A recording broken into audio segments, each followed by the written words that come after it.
नयों के विषय में आचार्य भगवान यहाँ पर विषय का प्रतिपादन कर रहे थे और उसमें भी शुद्ध निश्चय नय के दो भेद किए गए थे, शुद्ध निश्चय नय और अशुद्ध निश्चय नय। इसी प्रकरण में कहते हैं शुद्ध निश्चयो जीव द्रव्य कर्मणो संयोगम अपि न विषयी करोति। अर्थात शुद्ध निश्चय नहीं है, वह जीव द्रव्य कर्म के संयोग को विषय नहीं करता है। शुद्ध निश्चय नहीं तो पदार्थ के शुद्ध स्वरूप का ही कथन करता है, पदार्थ के शुद्ध भावों का ही मुख्यता से कथन करता है, संयोगज भाव का कथन नहीं करता है। और यदि संयोगज भाव का कथन करने लग जाए तो शुद्ध निश्चय नहीं कहलाएगा, अशुद्ध निश्चय नहीं हो जाएगा। तो शुद्ध निश्चय नयो जीव द्रव्य कर्मणो संयोगम अपि न विषयी करोति अतो जीवस्य रागादि उत्पत्ति प्रसंग एव नोत्पद्यते। शुद्ध निश्चय न से तो जीव के अंदर में राग आदि की उत्पत्ति ही नहीं होती है। क्यों? वो शुद्ध निश्चय नहीं है, और जो शुद्ध निश्चय नहीं होता है वो पदार्थ के शुद्ध स्वरूप का कथन करता है, शुद्ध स्वभाव को पकड़ता है, वो विकारी भावों को पकड़ता ही नहीं है। शुद्ध निश्चय ने विकारी वैभाविक परिणति को विषय नहीं करता है, वो पदार्थ के शुद्ध दशा का, शुद्ध स्वभाव का उसको ग्रहण करता है। तो बतला रहे हैं कि शुद्ध निश्चय ने से आत्मा के अंदर में क्या राग आदि भाव है क्या? तो शुद्ध निश्चय नहीं कहेगा राग आदि भाव है ही नहीं। शुद्ध निश्चय नहीं से राग आदि भाव जीव में नहीं है, ध्यान रखना है। अशुद्ध निश्चय नहीं से जो कहे कि राग आदि भाव जीव के अंदर में पाया जाता है, वो कौन सा नहीं बोल रहा है? अशुद्ध निश्चय नहीं बोल रहा है। शुद्ध निश्चय नहीं कहेगा कि नहीं, विभाव दशा आत्मा के अंदर हो ही नहीं सकती। एवं शुद्ध निश्चय नहीं बंध एव नास्ति। और क्या? शुद्ध निश्चय नहीं से बंध भी नहीं है। बंध जो हो रहा है वो किसका हो रहा है? अशुद्ध आत्मा का बंध हो रहा है। अशुद्ध निश्चय नहीं से बंध है। शुद्ध निश्चय नहीं से कर्म का आश्रय बंध नहीं होता है। बंधा भावात मोक्षोपि न भवति, और बंध ही नहीं है तो मोक्ष किसका? भाई कोई बंधा हुआ हो तो अपन कह सकते हैं क्यों छूट गया, वो बंधा ही नहीं है तो छूटने की बात व्यर्थ हो जाएगी। तो बंध के अभाव से मोक्ष भी नहीं हो सकेगा। तथैव मोक्षाभावे सति संसारोपि न। और जिसका जहाँ मोक्ष का अभाव है, बंध भी नहीं मोक्ष भी नहीं, तो संसार किसका? संसार ही नहीं रहा। भाई मोक्ष तभी कहा जाता कि व्यक्ति संसार से मुक्त होकर के आया तो उसका मोक्ष हो गया है, और मोक्ष नाम की वस्तु नहीं तो संसार की भी वस्तु नहीं रही। अत्र विषय दृष्टांतर अपि प्राप्यते। इस विषय में दृष्टांत भी देते हैं कि विवक्षित एक देश शुद्ध निश्चय नहीं न रागादया कर्म जनिता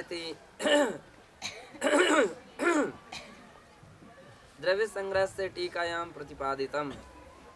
कह रहे हैं कि विवक्षित एक देश शुद्ध निश्चय नहीं से रागादि कर्म जनित है। अब ध्यान रखिए, अब निश्चय नहीं के भी दो भेद कर दिए।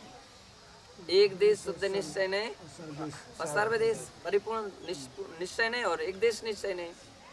तो सर्वथा यदि कोई ऐसा मान ले कि भाई यानी शुद्ध निश्चय नहीं है और कुछ नहीं है, तो शुद्ध निश्चय नहीं अकेला केवल मान ले। भाई नए तो एक अंश के ग्राही होते हैं ना, नए तो अपेक्षा से वर्णन करते वस्तु का, नए सर्वदेश वस्तु का ग्रहण नहीं करते हैं। सकलादेशा प्रमाणाधीना विकलादेशा नयाधीना। तो नए के अधीन तो एक अंश है, एक अपेक्षा है, लेकिन उस अपेक्षा को कोई सर्वथा मान ले। हाथी जो है, हाथी तो हाथी है। अब 7 अंधे उस हाथी को देखते हैं, और 7 अंधे तो अंधे हैं। 7 अंधे हाथी के एक एक अंग को पकड़ करके बैठ जाते हैं।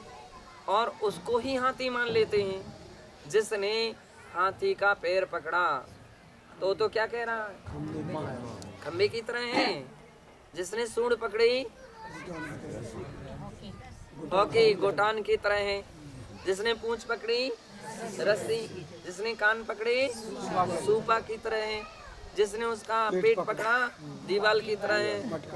जिसने उसने कोई पीठ पकड़ी चबूतरे की तरह है। अब ऐसे व्यक्ति अपनी अपनी, अब चूंकि उसने एक ही एक अंग पकड़े हैं और दूसरे को ये दूसरे एक दूसरे में गए नहीं और आंखों से ही अंधे, तो उनमें झगड़ा हो गया कि अरे भाई वो बोले ये सही है, बोले ये गलत है, तुम गलत है। एक ने कहा खंबे की तरह हाथी होता, दूसरा कहता नहीं रस्सी की तरह होता, तीसरा कहता सूपी की तरह होता है। तो अब उनका कहना गलत नहीं है, लेकिन एक एक अंश को ही सब कुछ मान रहे हैं, वो उस अंश को ही हाथी मान रहे हैं, ये उनकी मान्यता गलत हो गई। तो नए जो भी कथन करता है, नए का कथन गलत नहीं है, नए अपने आप में सत्य हैं, लेकिन नए को ही कोई प्रमाण मान ले वो गलत है, उसको ही सर्वथा मान ले वो गलत है। तो इसलिए आचार्य कह रहे हैं कि जो लोग अगर केवल शुद्ध निश्चय को ही नहीं मान लेंगे तो सबका भाव हो जाएगा, न मोक्ष न संसार न आश्रय न बंध, कुछ नहीं हो पाएगा। तो आचार्य वरागन कहते हैं कि इसलिए इस बात के लिए ध्यान रखना चाहिए। द्रव्य संग्रहकार जो हैं बहुत अच्छी सरल तरह में कहते हैं गाथा 57 की टीका में कि विवक्षित एक शुद्ध निश्चय नहीं ना, विवक्षित एक देश शुद्ध निश्चय नहीं से जीव के अंदर में राग आदि भाव कर्म जनित अवस्थाएं पाई जाती हैं, और कर्म जनित अवस्थाएं पाई जाती हैं इसका मतलब है वैभाविक परिणतियां हैं। अब वैभाविक परिणतियां संभव हैं तब उसके अंदर राग देश हो रहे हैं, राग देश हो रहे हैं तो कर्म का आश्रय हो रहा है, कर्म का बंध हो रहा है, और संवर निर्जरा भी ये भी अशुद्ध निश्चय से, और अंत में जाकर के उसका मोक्ष हो सकता है। संवर निर्जरा चलते चलते एक दिन निर्वाण को प्राप्त हो जाएगा, मोक्ष हो जाएगा। तो ये एक देश शुद्ध निश्चय से शुद्ध निश्चय को जानना है तो एक देश शुद्ध निश्चय को भी जानना आवश्यक है। और जो एक बार मुक्त हो गया फिर उनके अंदर में कोई भी कर्म का आश्रय नहीं होगा, बंध भी नहीं होगा, फिर संसार भी नहीं होगा, कुछ नहीं ऐसा। एवं परमात्म प्रकाशस्य टीकायां निरूपितम, इसी प्रकार से परमात्म प्रकाश की गाथा पहला अध्याय गाथा 64-65 की टीका में कहा है कि यद अशुद्ध निश्चयेन सुख दुखादयो जीवस्य वर्तन्ते, अशुद्ध निश्चय से सुख दुख आदि जीव के अंदर पाए जाते हैं। रागादयो जीव जनिता, रागादि भाव जीव जनित हैं। जीवस्य भाव बंधस्य भवति, और जीव के अंदर में भाव बंध भी होता, भावाश्रय हो रहा है, भाव बंध भी हो रहा है। तो ये अशुद्ध निश्चय से ये सब जीव के अंदर में संभव है, किंतु शुद्ध निश्चय ने रागादया कर्म जनिता है ना। शुद्ध निश्चय से और अशुद्ध निश्चय से, अशुद्ध निश्चय से तो रागादि भाव जीव जनित है और शुद्ध निश्चय से कर्म जनित है, ये अंतर बतला रहे हैं। अशुद्ध निश्चय से राग भाव किसके अंदर है, किसने किए? अशुद्ध निश्चय से कहेंगे तो ऐसे ही कहना पड़ेगा, राग आदि भाव का कर्ता जीव है। और जब शुद्ध निश्चय से देखेंगे तो राग आदि भाव का जीव करता नहीं, राग आदि भाव का कर्ता कौन है? कर्म। ऐसा कर्म के उदय से राग भाव हुए, राग भाव का करने वाला कर्म है। क्रोध क्यों आया? कर्म के उदय से आया है ना, बिना कर्म के उदय के वो आ सकता नहीं था। तो शुद्ध निश्चय नहीं न राग आदया कर्म जनिता, कर्म जनित है। जीवस्य द्रव्य भावीति उभय बंधा भावायति, जीव तो द्रव्य बंध शुद्ध निश्चय से जीव द्रव्य बंध और भाव बंध दोनों प्रकार के बंधों से रहित है। न राग आदि भाव हुए हैं और न किसी द्रव्य कर्म का आश्रय बंध शुद्ध निश्चय से जीव को हो सकता है। कर्मोपाधि समुत्पन्न गुण गुणिनो अभेद विषयो नयो शुद्ध निश्चय नया। अब देखिए अशुद्ध निश्चय नहीं का दूसरा व्याख्यान, कर्मोपाधि समुत्पन्न, कर्म की उपाधि से उत्पन्न, गुण गुणिनो अभेद विषयों, गुण और गुणियों को अभेद विषय करने वाला जो नय है वो अशुद्ध निश्चय नय है, क्योंकि कर्म की उपाधि सहित है, इसलिए अशुद्ध निश्चय नय है। यथा मति ज्ञानादयो जीविति, मति ज्ञान क्या है? जीव है। हम यदि आप कहते हो मति ज्ञान अजीव है, तो फिर इसमें भी पेन में भी मति ज्ञान पाया जाना चाहिए, पुस्तक में भी पाया जाना चाहिए, और भी कंकर पत्थर में सभी में जीव पाया जाना, मति ज्ञान पाया जाना चाहिए, लेकिन सभी में नहीं है, जीव के अंदर में है।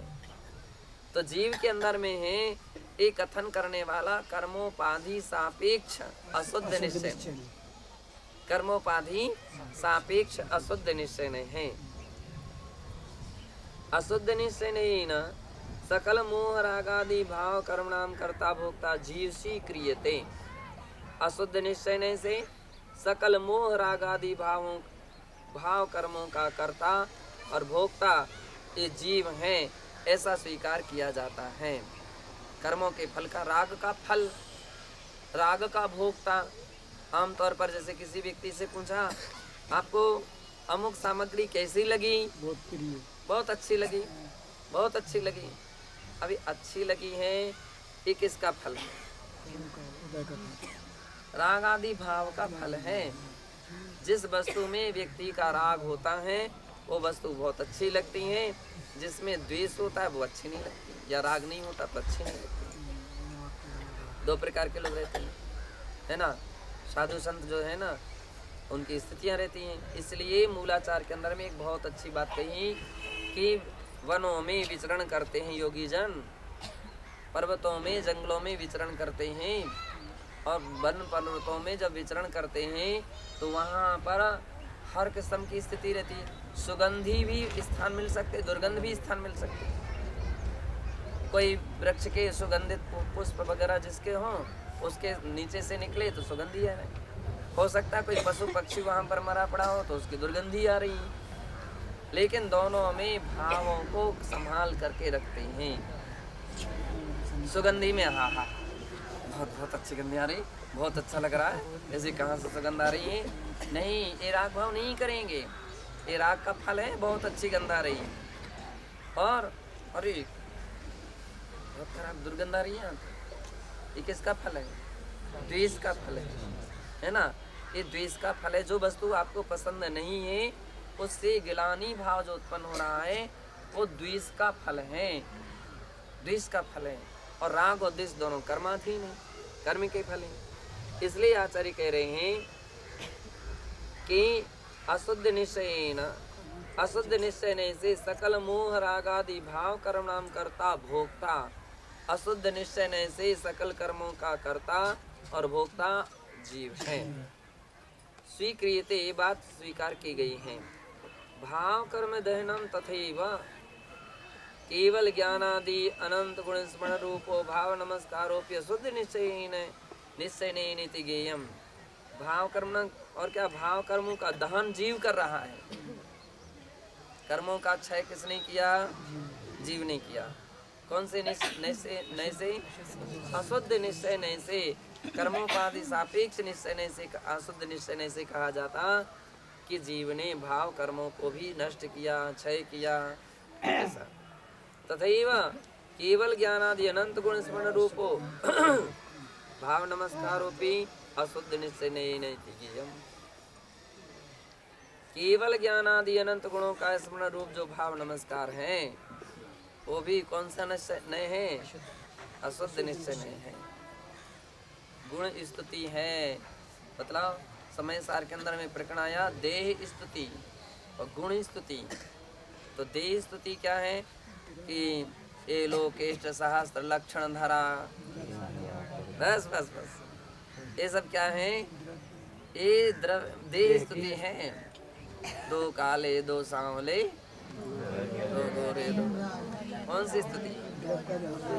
देह स्तुति है। हाँ, तो इसके लिए वहाँ पर समय सार में कहा ये सब देह स्तुतियाँ हैं। देह स्तुति से गुण स्तुति नहीं हो सकती, देह स्तुति करने से गुण स्तुति नहीं हो सकती है। तो गुण स्तुति क्या है? अनंत ज्ञान रूप है, अनंत केवल ज्ञान स्वरूप है, ऐसे ये गुण स्तुति है। अब यहाँ कह रहे हैं गुण स्तुति भी अशुद्ध निश्चय का विषय है। केवल ज्ञान अनंत गुण स्मरण रूपो भाव नमस्कारोपी अशुद्ध निश्चय नयन इति गेयम। यह भी कथन अशुद्ध निश्चय नय से कहा जाता है, किया जाता है, ऐसा जानना चाहिए। क्यों?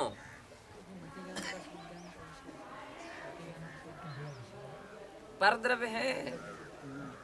कौन सा है? परद्रव्य का वर्णन चल रहा है।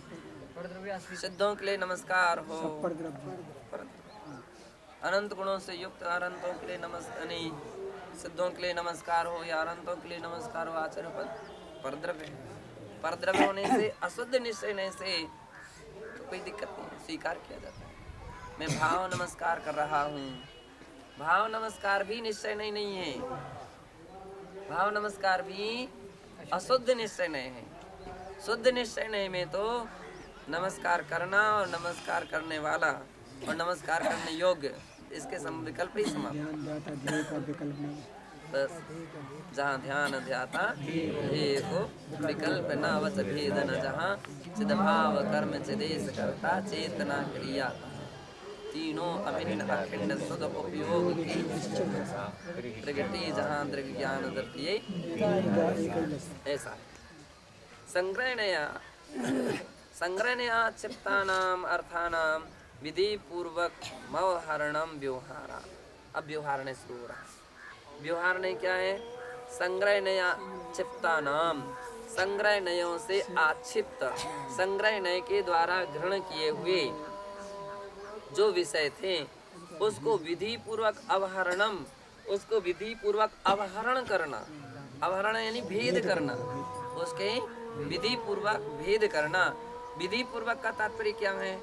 जहाँ जो संभव है वह, जो असंभव नहीं हो वो भेद नहीं कर देना। कोई लोग ऐसा भेद कर दे जो संभव ही नहीं हो, तो नहीं। जहाँ जो संभव है वहाँ विधि पूर्वक भेद जो करता है उसका नाम व्यवहार नहीं है। कर्म 8 प्रकार के होते हैं। संग्रह ने तो कर दिया कर्म होते हैं। अब कितने प्रकार के होते हैं? 8 प्रकार के होते हैं। व्यवहार नहीं हो गया, लेकिन व्यवहार सम्यक है। 8 ही प्रकार से होते हैं, 9 प्रकार के नहीं होते। कोई भेद बना दे, नहीं 15 प्रकार के कर्म होते हैं, 10 प्रकार के होते हैं, नहीं। सम्यक पूर्वक विधि से ग्रहण, हाँ, विधि पूर्वक जो ग्रहण करता है, विधि पूर्वक जो भेद करता है वो व्यवहार नहीं। तो विधि पूर्वक के शब्दपन को महत्वपूर्ण है कि संसारी जीव 2 प्रकार के होते, त्रस और स्थावर, विधि पूर्वक भेद है। तो जहाँ जो घटित हो सकता है, जहाँ जो संभव हो सकता है वैसा ही घटित करना चाहिए। जहाँ जो संभव ही नहीं हो सके उसको वहाँ ग्रहण नहीं करना। यद्वा संग्रहण गृहीतार्थस्य भेद रूपतया वस्तुएन व्यवह्रियते स व्यवहारा। दूसरा भी खुलासा कर दिया। संग्रहण के द्वारा गृहीत अर्थ को भेद रूप से जो वस्तु के द्वारा व्यवह्रियते भेद किए जाते हैं उसका नाम व्यवहार है। यथा एकस्मिन् भेदात्मक वस्तूनि गुण पर्यायात्मक धर्माणाम भेद रूपोपचारो येन क्रियते सा व्यवहार। जैसे एकस्मिन् भेदात्मक वस्तूनि, एक ही भेद रूप जो वस्तु हैं उनमें गुण पर्यायात्मक धर्मणाम, गुण पर्यायात्मक जो धर्म है उनका भेद रूपोपचारो, जिसमें भेद अथवा उपचार किया जाता है, सा व्यवहारा, वो व्यवहार है। अथवा पराश्रितो व्यवहारा, जो पराश्रित होता है उसका नाम क्या है? व्यवहार है। अथवा भिन्न कर्तृ कर्मादि गोचरो व्यवहार नया, भिन्न कर्ता जिसमें हो, भिन्न कर्ती और भिन्न कर्म हो, कर्ता भिन्न है तो कर्म भी भिन्न होगा, है ना, उसका नाम व्यवहार नय है। उत्तम से बृहन्नय चक्रे, बृहन्नय चक्र की गाथा 262 में कहा गया है। जोशीय भेद विहारम धम्माणं कुणै एगवत्थुस स्वव्यवहारो भणियो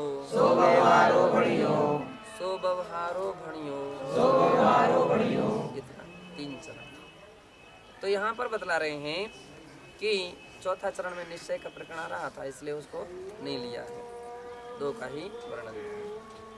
जो सीय भेदो विहारम, जो सीय भेदो विहारम, कथनचित भेद और उपचार को धम्माणम कुणई एक वस्तु से, एक उपचार रूप धर्म को बस एक वस्तु में घटित करता है, सो व्यवहारो व्यवहार कहा गया। पंचाध्यायी ग्रंथे च भणितम, पंचाध्यायी ग्रंथ में भी पहले अध्याय के 522 गाथा में कहा है, व्यवहारम व्यवहारः व्यवहारणं व्यवहारा स्यादिति शब्दार्थतो न परमार्थः सा यथा गुणगुणिनो रे सदभेदे भेदकरणं स्यात्। तो यहाँ पर कह रहे हैं पंचाध्यायी क्या कह रहे हैं, व्यवहारणम व्यवहारा, व्यवहारण करना, भेद करना, विधि पूर्वक जो भेद करना है उसका नाम व्यवहार है। स्यादिति शब्दार्थ तो नो परमार्था, यह किसी निरुक्ति द्वारा किया गया शब्दार्थ है, ये वास्तविकता में परमार्थ नहीं है, इसको वास्तविक नहीं समझ लेना। जैसा कि सा यथा गुण गुणिनो रेह सद भेदे भेद करणम स्यात्, जैसे यहाँ पर गुण गुणी में सदरूप से अभेद होने पर भी जो भेद करता है वो व्यवहार नहीं है। तो क्या विशेषता बतला दी कि यह निरुक्ति पूर्वक सिद्ध अर्थ है। भेद का अर्थ ऐसा नहीं ले लेना कि अलग अलग कोई रख दिए हो, 2 जगह रख दे कोई, ऐसा भेद करने वाला हो नहीं। आत्मा के अंदर में तो जितने भी गुण और गुणी अभिन्न होता है, गुण से गुणी भिन्न नहीं होता और गुणी से गुण भिन्न नहीं होता। यदि गुण गुणी से अलग हो जाए तो फिर क्या समस्या है, वस्तु का वो अस्तित्व खत्म हो जाएगा, गुणीपना समाप्त हो जाएगा ना। अस्तित्व खत्म। भाई अपन बोलते हैं ए टोपी वाले, तो टोपी वाले जो कि टोपी लगाए हैं और टोपी अलग रख दे, टोपी वाला कैसा रहेगा? तो फिर अब टोपी वाले कहो तो गुण गुणी तभी कहा जा सकता है जबकि गुण से गुणी युक्त हो। चूंकि दृष्टांत एक देश दिया जाता है, सर्वदेश नहीं दिया जाता है, और दृष्टांत एक देश दिया जाता है, इसलिए हमने टोपी वाला मनुष्य कह दिया। अब अभेद रूप में घटित करना है तो अभेद ज्ञान दर्शन स्वभावी आत्मा, ज्ञान दर्शन स्वभावी आत्मा। अब ज्ञान दर्शन आत्मा का स्वभाव है, तो क्या वो ज्ञान दर्शन आत्मा से अलग हो गया क्या? अलग हो सकता है क्या? अलग नहीं हो सकता है। गुण और गुणी का अभिन्न संबंध रहता है, तादात्म्य संबंध रहता है, अविनाभाव संबंध। अभिन्न कहो, तादात्म्य कहो, अविनाभाव संबंध कहो, एक अर्थवाची। तो तादात्म्य संबंध होता है, वो एक दूसरे से अलग नहीं हो सकता है। इस प्रकार से गुण गुणिनो यह सदभेद, फिर भी उसमें भेद जो कथन करे, उसके अंदर में भेद दिखाए, तो कौन सा नय हो जाएगा? वो व्यवहार नहीं हो जाएगा, वो निश्चय नहीं रहेगा। तो जो सदभेद का कथन करता है वो व्यवहार नहीं है, ऐसा जानना चाहिए। बस कितना सा ले लें तो पूरा हो जाएगा। एक गाथा, 2 गाथा और ले लें, छोटी सी। समय सारे से विस्तृतम, समय सार की गाथा 59 और 60 में कहा है, तह जीवो जीवे कम्माणम लोकम्माणम च पश्यिदुम वर्णम जीवस्य सवर्णो गुणे व्यवहार दो। तो बतला रहे हैं, जीवे कम्माणम नो कम्माणम च पश्यिदुम, जीव के अंदर में कर्म और नो कर्मों को देख करके, वर्णम जीवस्य एष वर्णो, ये वर्ण, ये लाल कलर का, ये गोरा आदमी है, ये काला आदमी है इत्यादि, यह जीव का वर्ण है, ऐसा जिनेंद्र देव ने जो कहा है वह व्यवहार से कहा है। किससे कहा है? जिणे ही व्यवहार दो, तो व्यवहार ने से कहा है। गंधरस फास रूवा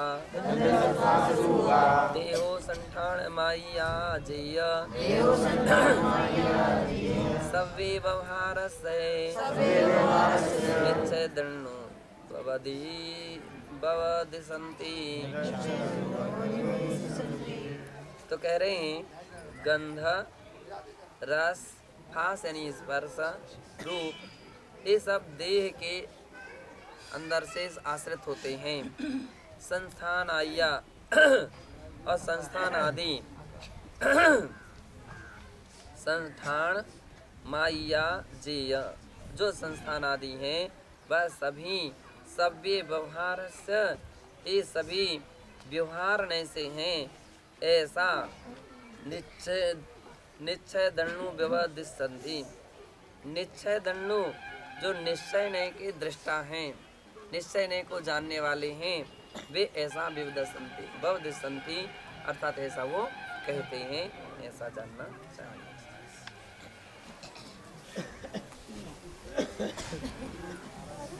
अथा प्राणिक स्वाध्याय निष्ठा